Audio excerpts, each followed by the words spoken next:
श्री राम बाण श्री नवल बाण लगे बाण टले काल। धन डिगे यौवन डिगे राज तेज दिग जाए। सत्य वचन डिगे नहीं नवला युग प्रलय हो जाए। ओम सोहंग बरहम रूपाय बराहमने स्वाहा। ओम गुरु जी आप मेहरबान कुल मेहरबान। अखे अमर अजर अजीत सुन चेतन श्री आप हो। श्री राम बाण नवल बाण लगे बाण टले काल। गुरुर ब्रह्मा गुरुर विष्णु गुरुर देवो महेश्वरा। गुरुः साक्षात पर ब्रह्मा तस्मै श्री गुरुवे नमः। जय गुरु नवल साहेब। हमने नवल कथा को महर्षि नवल संप्रदाय फिल्म में परिवर्तित करने का पूरा प्रयास किया है। फिल्म के कुछ पात्र काल्पनिक हैं। अगर इस फिल्म में कुछ भी भूल चूक हो गई हो तो आदिवाल परिवार इसके लिए क्षमा प्रार्थी है। यह नवल कथा गुरु गादीपति श्री सुनील राम महाराज साहेब के चरणों में अर्पित की जा रही है। वीडियो निर्माता दीपक बंसी राम गणेश राम महाराज आदिवाल। सहयोग गिरधारी राम महाराज आदिवाल और आदिवाल परिवार। पाठ नंबर 4 गुरु के प्रति अटल विश्वास और द्वार पर आए लोगों की याचना को पूर्ण किया सतगुरु महाराज नवल साहेब ने। 1 रविदास की गुरु भक्ति। 2 मुखिया का पुत्र अचानक मृत्यु को प्राप्त हो गया। नवल स्वामी की रेन ग्राम की यात्रा। रविदास जी की कथा। महर्षि नवल स्वामी एक व्यवहारिक कर्मयोगी तथा दृढ़ निश्चयी महात्मा थे। उनके पास सच्ची साधना और ईश्वर भक्ति का अपार खजाना था। वे दलितों को उबारने तथा पाखंडवाद का पर्दा हटाने के लिए स्थान स्थान पर द्रुत गति से यात्रा करने लगे। साधु समदर्शी होते हैं, वे कहीं और कैसे भी रहे उनका ध्यान न भगवान के श्री चरणों में ही रहता है। यद्यपि वे बाहर लोगों से मिलते भी हैं, किंतु भीतर उनका आत्मज्ञान रूपी दीपक सदैव प्रज्वलित रहता है। तभी तो ऐसे ज्ञानी जनों के लिए कहा गया है, रहनी करनी साध की एक राम का ध्यान। बाहर मिलता से मिले भीतर आत्म ज्ञान। महर्षि नवल साहेब एक बार रेन ग्राम पधारे। वहां रेगर जाति के रविदास नाम व्यक्ति ने आपसे दीक्षा ली और आपकी सेवा में लग गया।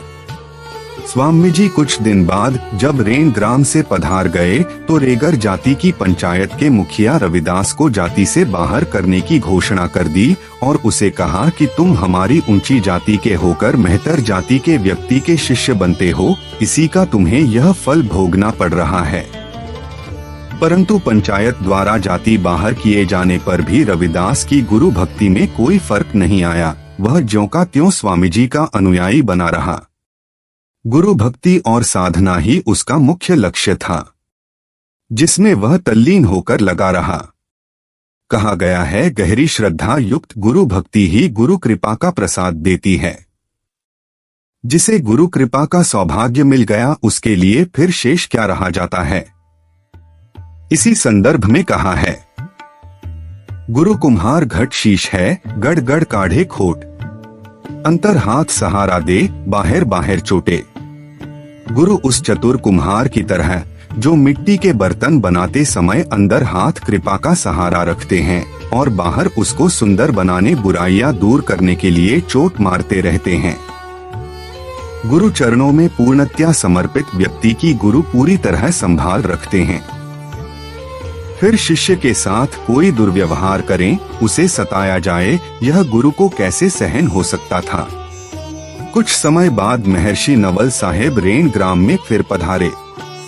कहते हैं स्वामी जी के आने से पूर्व रविदास की गाय मर गई थी, जिसकी खाल उसने पीछे की तरफ अपने बाड़े में सुखा रखी थी।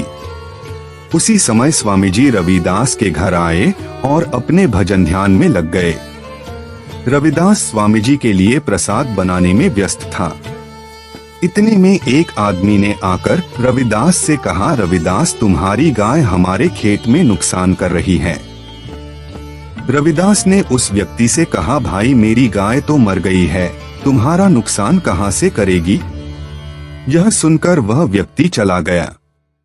उसके तुरंत बाद दूसरा व्यक्ति आया और उसने भी पहले वाले की तरह रविदास से गाय की शिकायत की। तब रविदास ने बड़ी नम्रता के साथ उसे भी कह दिया, भाई मेरी गाय तो मर चुकी है और दूसरी कोई गाय मेरी है नहीं, तुम ऐसा क्या कहते हो। सुनकर वह भी चला गया।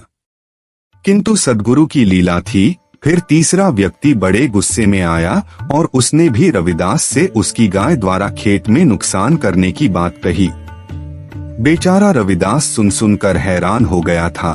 उसने दुख भाव से कहा, देखो मेरी गाय नहीं है, उसका यह मासूम बछड़ा अकेला खड़ा है। भाई मेरी गौ तो कभी की मर गई है, मैंने तो उसकी खाल भी निकालकर पीछे बाड़े में सुखा रखी है।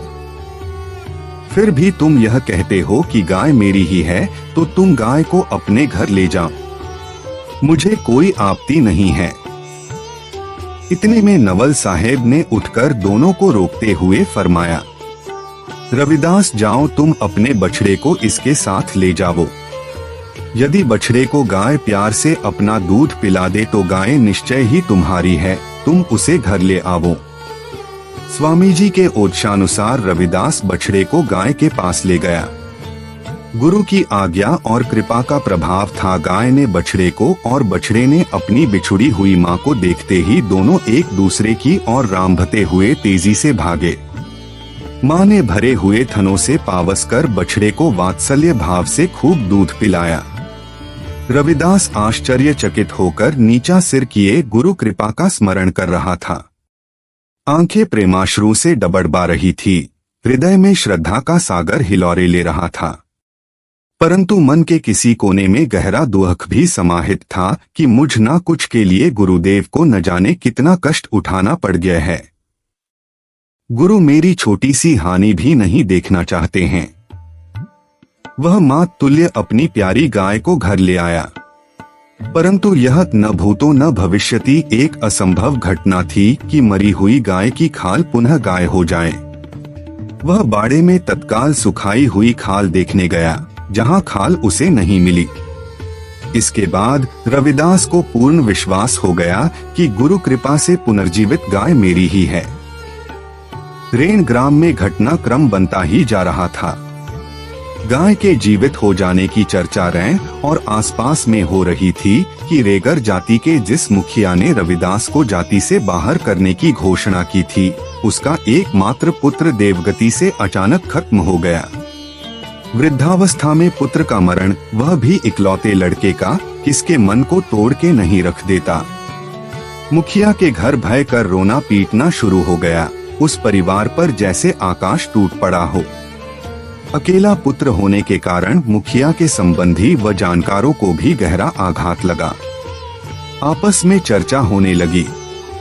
तब एक व्यक्ति ने कहा, भाई रविदास के गुरु गांव में पधारे हुए हैं, अभी उन्होंने रविदास की मरी हुई गाय को भी जिंदा कर दिया था, इसलिए तुम इस मृत लड़के को गुरु महाराज के चरणों में ले जाओ, कहीं उनकी कृपा हो जाए तो हमारा यह बालक जीवित हो जाए।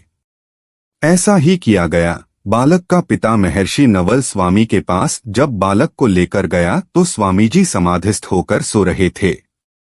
वातावरण शांत था। ऐसी स्थिति में स्वामी जी को जगाना उचित नहीं समझा। मुखिया ने स्वामी जी की एक ओर से चादर उठाकर बालक को उनके पास ही लेटा दिया, जैसे कोई ज्ञानी पुरुष भगवान की दी हुई वस्तु को बिना किसी ममत भाव के भगवान को ही समर्पित कर देता है। त्वदीय वस्तु गौरवंदः तुभ्यमेव समर्पयेत्। कुछ समय बाद नवल साहेब जब उठे तो उन्होंने मरे हुए बालक को अपने पास पाया। वे मन ही मन व्याकुल हुए। मृत बालक को अपने पास लेटे देखना उनके लिए असह्य हो गया। रविदास के साथ मुखिया स्वामी जी के सामने हाथ जोड़े स्तब्ध खड़ा था। नवल स्वामी ने अपार शोक के वातावरण में एक तक गहरी दृष्टि से मुखिया की और देखा। रविदास से भी नजरें मिली। रविदास की नजरों का मौन आग्रह स्वामी जी नहीं टाल सके।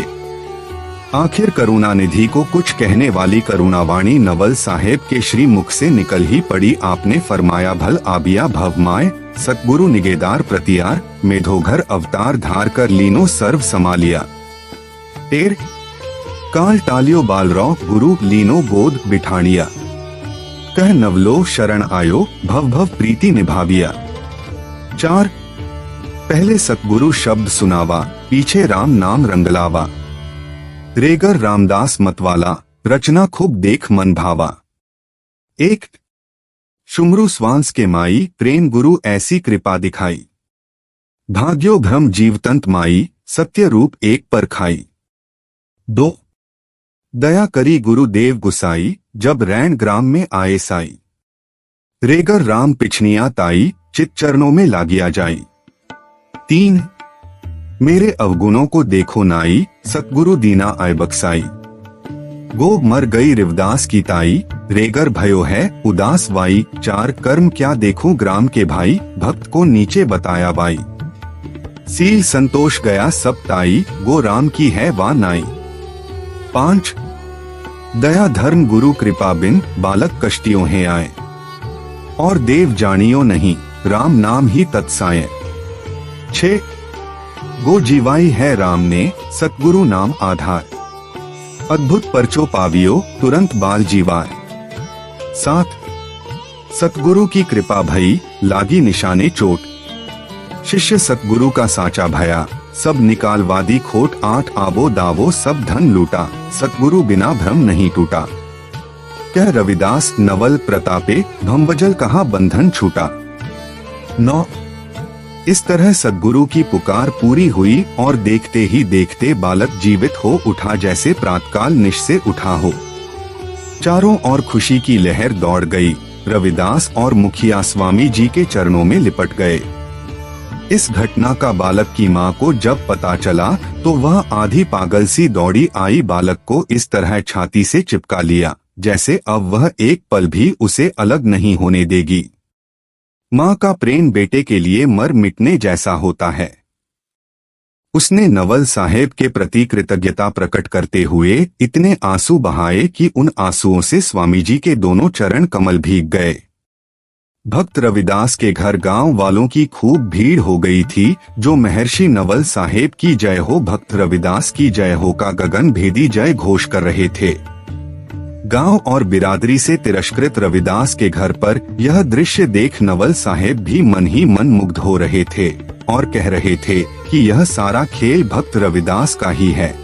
क्यों नहीं, जहां सच्चा सेवक हो वहां सद्गुरु यश और प्रेम की ऐसी ही वर्षा किया करते हैं। स्वामी जी ने गांव वालों को ईश्वर भक्ति और प्रेम का उपदेश व आशीर्वाद दिया। जय गुरु नवल साहेब।